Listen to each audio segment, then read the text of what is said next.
2025년 2월 20일 목요 신앙과 신학 사랑방입니다. 오늘은 아, 우리 네팔에서 선교를 해오고 계시는 우리 윤종수 선교사님 모시고 히말라야에서 받은 계시 에코 바이블 이야기 우선 먼저 주제 강연 청해 듣도록 하겠습니다. 목사님 직접 말씀해 주시죠.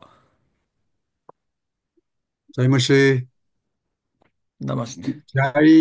자이머시, 이게 네팔 크리스찬들의 인사인데요. 자이는 승리, 머시는 메시아. 메시아가 승리하셨으니까, 부활하셨으니까, 우리도 끝까지 승리합시다. 이렇게 네팔 크리스찬들은 아주 어렵게 핍박과 박해와 고난 속에서 가난하게 신앙생활 하는데, 이렇게 서로 자이머시 예수님이 승리하셨으니까 우리도 승리합시다. 이렇게 서로 인사하면서 이렇게 격려하고 그렇게 신앙생활을 하고 있습니다. 저는 이제 한국에서 목회를 하다가 제가 1996년 9월에 제가 전주 시천교회 담임 목사를 하고 있었을 때 저희가 후원하고 있는 카트만두 신학교 돈만 보내지 말고 와서 말씀도 좀 전하시고 선교의 현장을 보시라. 그래서 이렇게 그 저희 안사람과 우리 장로님과 이제 카트만두를 방문을 했어요. 처음에 카트만두. 카트만두는 힌두교의 신전의 도시, 지금도 신화가 살아서 있고, 지금도 시바신의 생일이 국경이래요. 시바신의 생일이. 그리고 지금도 매일 짐승 제사, 짐승의 닭, 염소, 목을 잘라서 피를 깔리신에게 바치는 짐승 제사가 매일 행해지고 있어요. 이런 거리는 소들이 어슬렁거리고 개들이 떼를 지어서 하늘 치는 개판의 도시. 개들이 죽으면 염라대왕 앞으로 이렇게 잘 인도하는 가이드야, 가이드. 그래서 개한테 잘해야 돼요. 염라대왕 앞으로 잘 인도를 받아야 되니까. 그래서 개한테 목걸이도 걸어주고 개를 잘 섬겨요. 그래서 개들이 태어나서 천수를 누리며 살고 새끼를 낳으니까 개들이 막 10마리, 20마리 떼를 지어서 이 거리를 방황하고 있고 개들이 오래 사니까 치매에 걸려가지고 막 사람을 물고 그래서 아주 위험해요. 개한테 물리면 광견병에 걸리고 이런 그 개판의 도시에서 새벽에 들리는 카트만두 신학생들의 기도 소리, 찬송 소리가 천사의 소리로 들렸어요. 거기에 희망이 있었어요. 우상과 미신, 짐승 제사의 현장에서 영과 진리로 예배하는 하나님의 사람들이 네팔의 희망, 세상의 희망이었어요. 그리고 그때 저는 안나푸르나 베이스 캠프를 찾아갔습니다. 안나푸르나의 트레킹. 얼마나 환상적이고 장엄하고 아름다운지 이 안나푸르나 베이스 캠프 어, 지역을 생추어리라고 불러요. 생추어리. 성소야, 성소. 신의 성소. 그래서 그 생추어리에 들어가면 옷깃을 여미고 이렇게 경건한 마음으로 들어와라. 이런 팻말이 써 있어요. 그 안나푸르나 생추어리에 가서 그 하나님의 창조하신 비경을 설산들, 글레이시어, 히말라야를 보는데 얼마나 환상적인지 인생이 한 번 사는 것인데 이런 데서 한번 살면서 하나님의 일을 하고 싶다. 거기서 제가 콜링을 받았어요. 콜링. 그래서 한국 목회 25년을 정리하고 이제부터 안식년이다. 안식년. 성경에 1년 일하고 7년 일하고 1년은 안식년을 지키라고 그랬는데 저는 안식년 율법을 어기면서 목회만 했어요. 목회. 그래서 회개하는 마음으로 안식년을 선포하고 한국을 정리하고 2003년도에 네팔에 가서 지금까지 안식년이 계속되고 있어요. 지금까지. 그리고 죽으면 천국의 안식이 계속 이어지고. 그래서 저는 계속 안식년의 생활이 계속되고 있습니다. 제가 이렇게 히말라야에서 소명을, 콜링을 받고 그렇기 때문에 저 히말라야를 엄청 좋아해요. 히말라야가 내 정원이야, 정원. 히말라야에 가서 트레킹 하면서 순례를 하면서 하나님이 지으신 창조의 자연 속에서 기도하고 이런 것이 정말 얼마나 그 은혜가 되는지.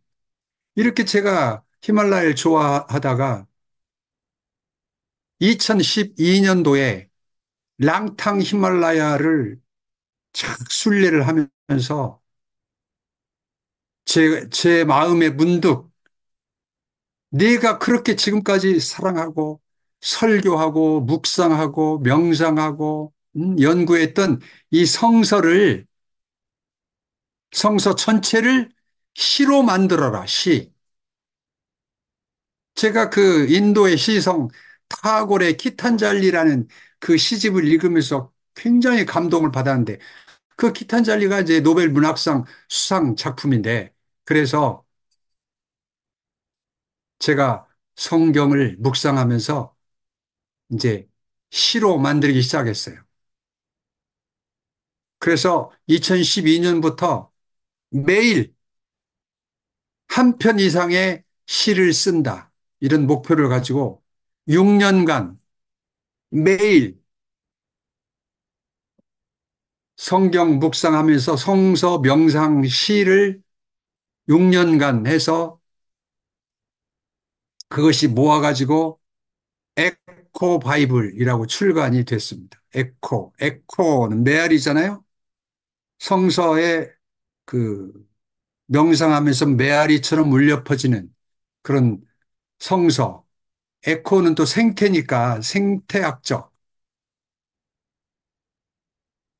이렇게 이 시대에, 오늘의 시대에 하나님의 말씀, 하나님 말씀을 어떻게 이렇게 전해야 될 것인가. 이렇게 생각하면서 이제 창세기부터 계시록까지 쭉 명상시를 썼는데 그것이 이제 14권 이렇게 에코 바이블로 그,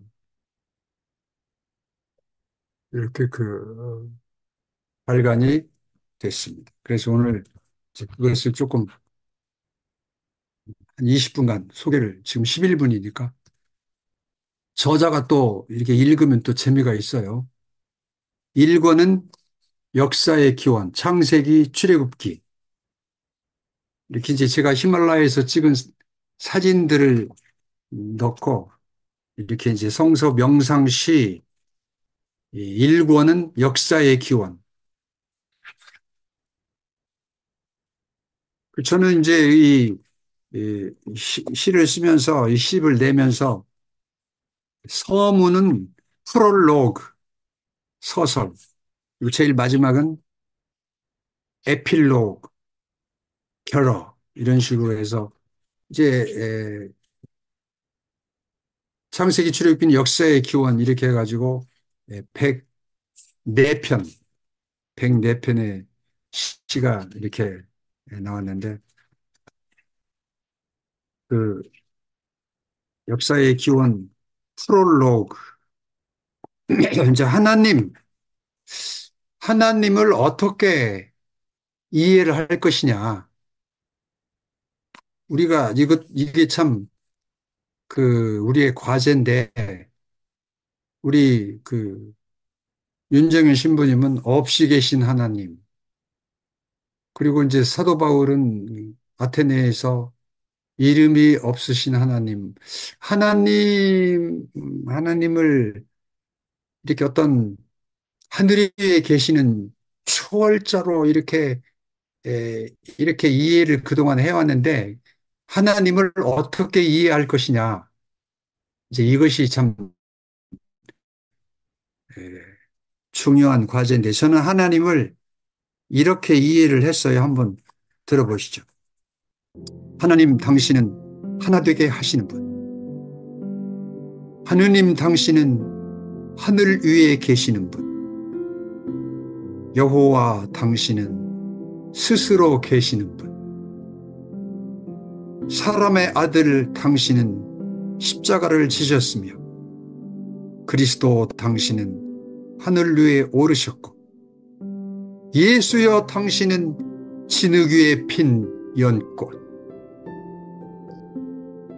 거룩한 영 당신은 광야의 정신이며 생명의 영 당신은 살림의 역사이고 평화의 영 당신은 천지의 바람이니 내가 당신 안에 있어 나는 하늘의 길을 건나이다. 있어도 없는 듯 없어도 있는 듯 언제나 거기에 존재하는 생명의 근원이요. 당신을 따라 세상을 살아가며 당신을 따라 역사를 완성하니 당신은 처음과 나중이요 시작과 마침이나이다. 이제 마지막 남은 이 목숨을 드리오니 나를 받으시고 무생명을 살리소서. 하나님, 우리 개신교는 하나님이라고 부르는데 이 하나님, 카톨릭에서는 하느님이라고 부르는데 이제 카톨릭은 천주라고 이해를 하고 개신교는 하나를 강조하는데 저는 이제 하나님을 하나 되게 하시는 분이다. 우리를 이런 식으로 이해하면 더 좋지 않을까. 이렇게 생각을 해봤습니다.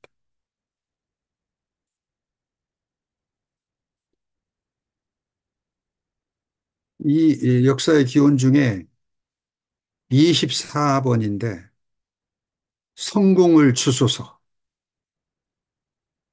이게 아브라함의 종이 이제 이삭의 아내를 찾기 위해서 아람으로 가서 이제 기도하는 거 아니에요? 기도하는 거잖아요. 오늘 나에게 순조롭게 만나게 하사. 이게 이제 우리 개신교 성경은 순조롭게 만나게 하사 그랬는데 이 NIV, New International 버전은 Give me a success 이렇게 번역을 했어요. 나에게 성공을 주소서. 이제 자기가 맡은 그 임무를 잘 감당할 수 있도록 해주소서. 이제 이렇게 기도하고 리브가를 만났지 않습니까? 하여튼 뭐 이런 식으로 해서 일본이 써졌고 역사의 기운 에필로그는 결어 매일 아침 일어나 나의 마당을 쓸며 나는 누군가를 기다려 왔습니다. 자리에 앉아 당신을 부르며 수없는 기도를 드렸습니다. 새들은 소리를 지르며 먹이를 찾고 물고기들은 솟구치며 요양을 합니다. 이렇듯 세월은 흘러 여기까지 내려왔고 남은 세월은 얼마인지 알지를 못하는데 아직도 그대의 모습은 보이지 않습니다. 기다리는 것이 너무 깁니다. 우리는 너무 오래 기다려 왔습니다.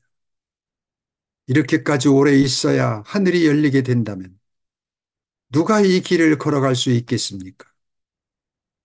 무엇이 희망이며 무엇이 목적인지 우리는 알지를 못합니다. 아무것도 모르는 기다림이야말로 천영의 지옥입니다.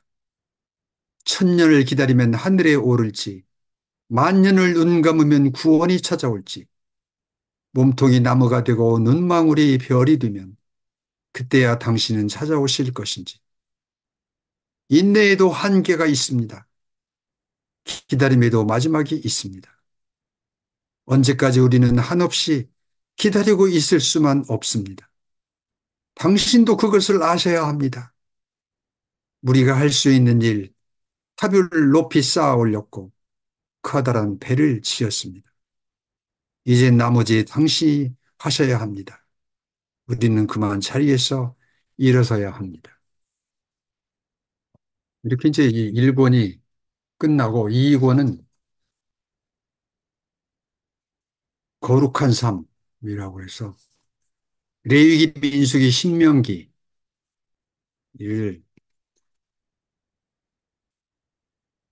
133편으로 이렇게 쭉 레위기, 민수기, 신명기. 이 레위기가 이제 제사법이니까 이제 거룩한 삶을 향한 그런 제사법이고 민수기, 신명기는 가나안 땅으로 찾아가는 그런 그 여정이니까 거룩한 삶 이렇게 여기도 한 편은 읽어야 되겠죠. 사랑의 불을 잃어버린 차디찬 마음엔 열정의 불이 붙지 않는다. 수행을 잃어버린 뜨거운 욕망의 가슴엔 타담한 채만 남는다. 삶에서 있어야 될 그 한 가지가 없다면 산다는 것이 무슨 의미인가? 거기에서 근원의 공허가 온다. 먹어도 채워지지 않고 마셔도 해소되지 않는 끝없는 갈증이 있다. 이것이 바로 내가 언제나 하늘을 바라보며 생명의 노래를 부르는 이유인 것. 한 수저면 된다. 많이 필요하지도 않다. 내가 세상에서 살아갈 수 있는 한 줌의 맑은 공기면 된다. 메마른 세상에서 가란 목을 적힐 수 있는 한 모금의 생수만 있으면 살아갈 희망이 있는 것이다. 하늘에 이르는 불꽃이 되기를 원한다면, 그리하여 사람들이 나를 보고 희망의 길을 걸어가게 된다면, 그것이 바로 내가 세상에 존재하는 그 한 가지 이유일 것이다. 이제 소금이 꼭 필요한 세상이니까 너희 소재물에 소금을 치라. 그랬을, 그렇게 명령하지 않았을까 이런 생각입니다. 3권은 하나님의 사람, 그러니까 사사기, 룻기, 사무엘상을 이제 하나님의 사람은 어떠해야 되는가? 하나님의 사람. 58번에 이렇게 써 있네요. 보이는 눈이 아니라 마음의 눈으로 보라. 마음의 눈을 뜨고 역사의 진실을 보라. 통찰력을 기르라. 세상이 어떻게 흘러갈지 알아야 하늘의 뜻을 전할 수 있으리라. 파도를 보지 말고 바람을 보라. 사건을 보지 말고 시대를 보라. 구름을 보지 말고 하늘을 보라. 눈비를 보지 말고 원인을 보라. 가랑잎을 보지 말고 나무 자체를 보라. 대지에 든든히 서서 눈을 하늘로 향하라. 눈을 감지 말라. 현실을 외면하지 말라. 하늘로 도피하지 말라. 언제나 눈을 뜨라. 이것이 그러한가? 어떻게 시작되었는가? 어디로 가야 하는가? 무엇을 해야 하는가? 궁가하지 않으면 얻을 수 없으리니 구하는 자가 얻을 것이요 찾는 자가 찾을 것이다. 이제 에코바이블 마지막 요한계시록 마지막이니까 이것만 제가 한번 읽고 마치도록 하죠. 때가 되면 준비하겠습니다.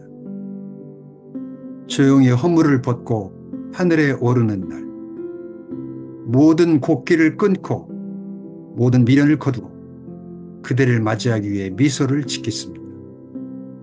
말이란 멋진 것입니다.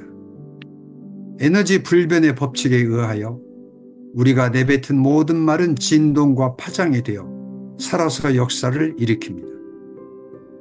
이렇게 마지막 5분 전에 온전한 정신으로 평생 갈고 닦은 말을 남기게 됩니다. 잘 살았습니다. 후회함이 없습니다. 이제 안녕이라고 말할 때가 되었습니다. 안녕히 살다가 안녕히 돌아갑니다. 날마다 떠오르는 태양을 감격으로 맞이하며 돌아가는 태양을 고이 보내드렸습니다.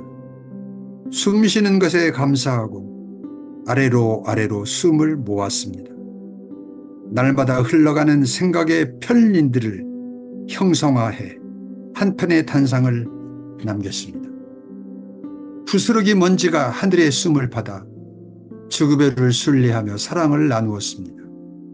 수많은 영혼들에게 하늘의 길을 보여주는 영광을 누렸습니다. 사랑했던 사람들이 떠오릅니다.